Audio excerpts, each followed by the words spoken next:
In this video, I want to show you how to knit the reverse ridge stitch. Now this is a really simple way of getting texture in a project because basically for this stitch pattern, all you are doing is alternating sections of reverse stockinette with stockinette to get this amazing deep texture in your work. The bonus of this pattern is it is reversible, so if I flip it over, you can see that it looks identical on the wrong side as it does on the right side of your work. So it's great if you are looking for a stitch pattern that is going to allow you to have a completely reversible project. It's also great for beginners who are wanting to incorporate texture into their work because there is no pattern repeat across the rows. It's just alternating rows of knits and purls to create this amazing texture. So without further ado, grab your needles and let's get knitting. As I mentioned, there is no pattern multiple for reverse ridge stitch, so you can just cast on as many or as few stitches as you want without having to take into consideration any particular multiplication of stitches. I like to use the long tail cast on for my projects, but you can use whichever cast on method you feel comfortable with. And for this tutorial, I'm just going to cast on a really tiny sample of 15 stitches. Reverse ridge stitch is just a 6-row repeat, so it's nice and short, and you're going to start with row 1 by knitting every stitch all the way across. So there are no other stitches in this row except knit stitches.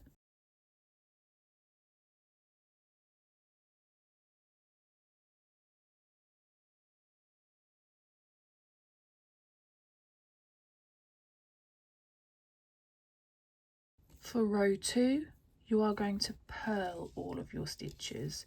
You can purl using whichever method you are comfortable with. I purl using a method called the Norwegian purl, and I have a video that I will link for you in case you want to learn this technique too. So every stitch in row 2 is a purl stitch.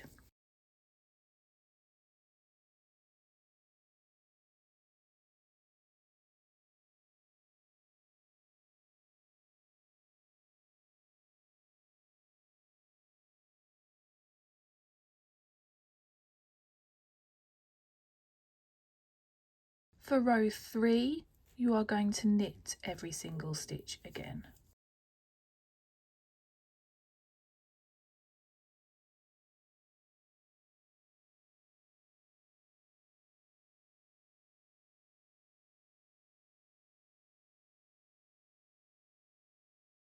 So we are halfway through the repeat now, and so we've created our first stripe or ridge, and now the second 3 rows create the next 3 ridges. So for row 4, you are going to knit all the way across.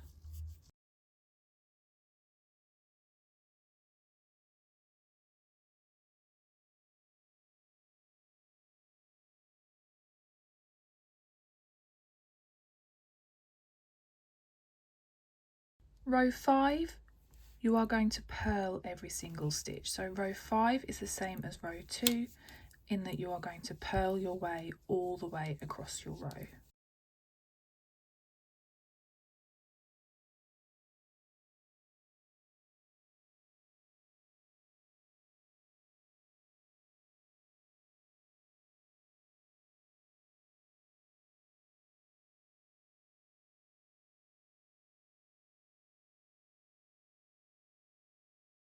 Row 6 is the final row of our repeat, and for row 6 you are just going to knit every single stitch all the way across.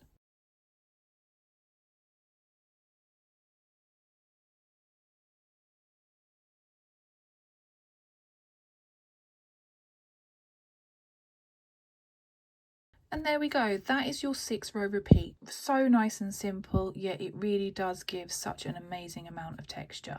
And what you would want to do now is repeat rows 1 to 6 as many times as you want to until your project is ready to cast off.